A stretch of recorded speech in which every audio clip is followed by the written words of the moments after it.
نحمده ونصلي على رسوله الكريم اما بعد فاعوذ بالله من الشیطان الرجیم بسم اللہ الرحمن الرحیم۔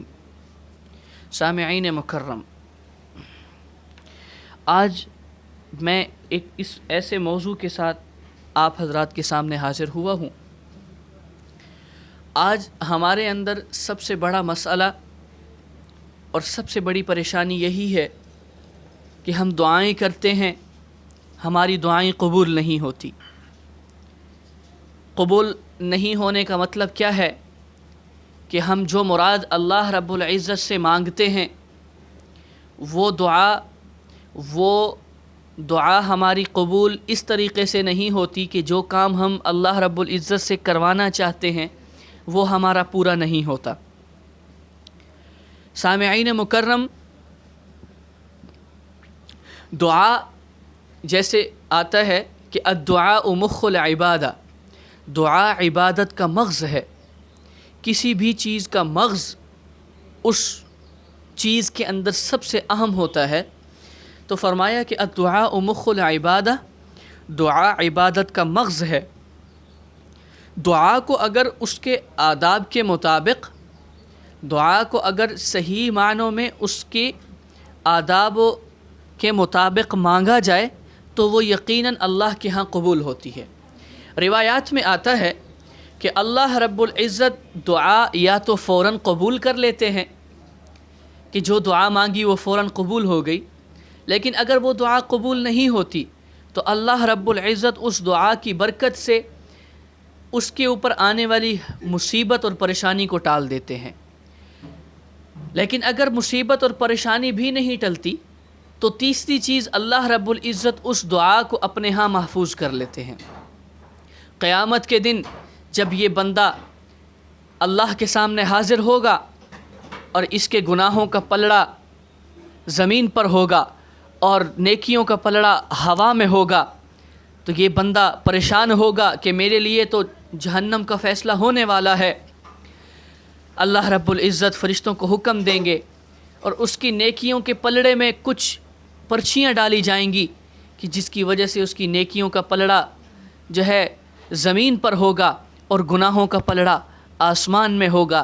یہ بندہ بڑی جلالت اور لجاجت سے اللہ رب العزت سے پوچھے گا کہ یا اللہ، میں نے تو اتنی نیکیاں نہیں کی تھی، یہ نیکیاں کہاں سے آئی؟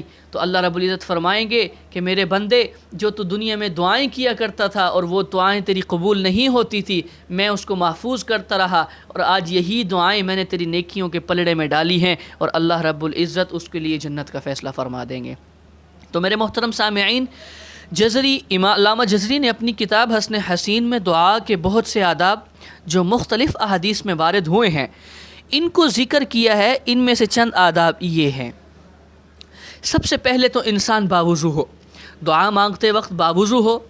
دعا کے شروع میں اللہ کی حمد و ثنا کرنا اور اس کے اسماء حسنہ اور صفات کاملہ کا واسطہ دینا۔ سب سے بڑھ کے چیز، جب دعا کریں سب سے پہلے باوضو ہوں، درود شریف پڑھیں اور پھر اللہ کو اس کی ایسی صفات کا واسطہ دیں کہ ان صفات کا واسطہ دیں، اللہ رب العزت کی ان صفات کاملہ اور اسماء حسنہ کا نام لے کر ان اللہ کو واسطہ دیں، پھر درود شریف پڑھنا شروع کر دیں، قبلہ رخ ہوں، خلوص سے دل سے اللہ کی طرف متوجہ ہوں اور یہ یقین رکھنا کہ صرف اللہ جل شانہ ہی دعا قبول کر سکتے ہیں۔ جسم و بدن اور کپڑوں کا صاف ہونا بھی ضروری ہے۔ اور ہاں، دعا سے پہلے کوئی نیک عمل کرنا، مثلا 2-4 رکعت نماز پڑھ کر دعا کرنا۔ ابھی میں نے کہا کہ الدعاء مخ العبادہ، دعا عبادت کا مغز ہے، تو اس سے پہلے دعا عبادت کر لینی چاہیے۔ 2 رکعت 4 رکعت نماز پڑھ لے اور اس کے بعد دعا پڑھے۔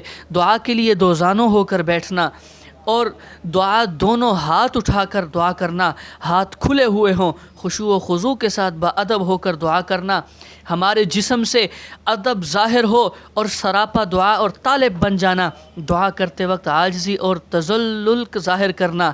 دعا کرتے وقت حال اور قال سے، یعنی جسم و جان اور زبان سے مسکینی ظاہر کرنا اور پستی ظاہر کرنا اور آواز میں پستی ہونا، یوں پستی ظاہر کرنا اور یوں دل کو پریشانی میں لانا کہ جیسے انسان، اس کی سادہ سی مثال یہ ہے کہ جیسے انسان خوشی خوشی کھڑا ہوتا ہے، لیکن ایک دم سے اس کو ایک ایسی پریشانی لاحق ہوتی ہے کہ جس سے اس کے اعضاء کام کرنا چھوڑ جائیں، اس وقت جو دل کی کیفیت ہوتی ہے، اس وقت جو اللہ رب العزت کے ساتھ لڑی جڑنے کی کیفیت ہوتی ہے، ایسی کیفیت دعا کے وقت بنانا، شاعرانہ تک بندی اور گانے کے طرز سے بچنا۔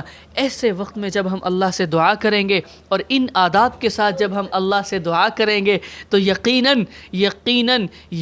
ہے اللہ رب العزت کی ذات پہ کہ اللہ رب العزت ہماری دعاؤں کو قبول فرمائیں گے۔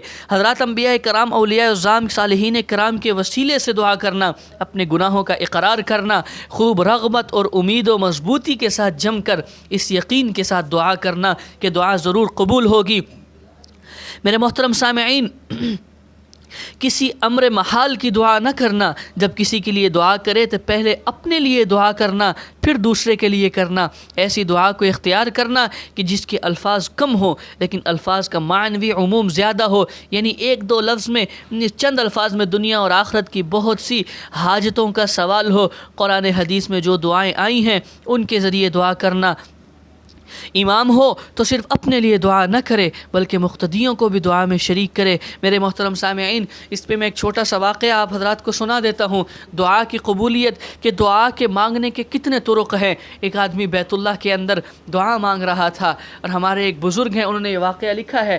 دعا مانگ رہا تھا اور وہ بزرگ سن رہے تھے۔ وہ دعا کے دوران کہتا ہے، غلاف کعبہ کو پکڑ کر کہتا ہے کہ یا اللہ میرے گناہوں کو معاف کر، میرے گناہوں کو معاف کر، مجھے اپنا محبوب بنا۔ اگر تو میرے گناہوں کو معاف نہیں کرتا تو میں جاؤں گا رسول اللہ صلی اللہ علیہ وسلم کے روضے پہ اور جا کر رسول اللہ صلی اللہ علیہ وسلم سے تیری شکایت کروں گا کہ تیرا حبیب مجھے معاف نہیں کرتا، تیرا اللہ مجھے معاف نہیں کرتا۔ تو میرے محترم سامعین، یہی ایسی ادائیں ہیں جو اللہ کو بڑی پسند آیا کرتی ہیں۔ ایسی ہی اداؤں سے اور ایسی ہی لجاجت سے اللہ سے دعا کرنا تو یقیناً امید کے ساتھ، اللہ کے ساتھ، یقین کے ساتھ کہ اللہ کی ذات پہ یقین ہونا چاہیے۔ انشاءاللہ اللہ اس دعا کو ضرور قبول کریں گے۔ وآخر دعوانا ان الحمد للہ رب العالمین۔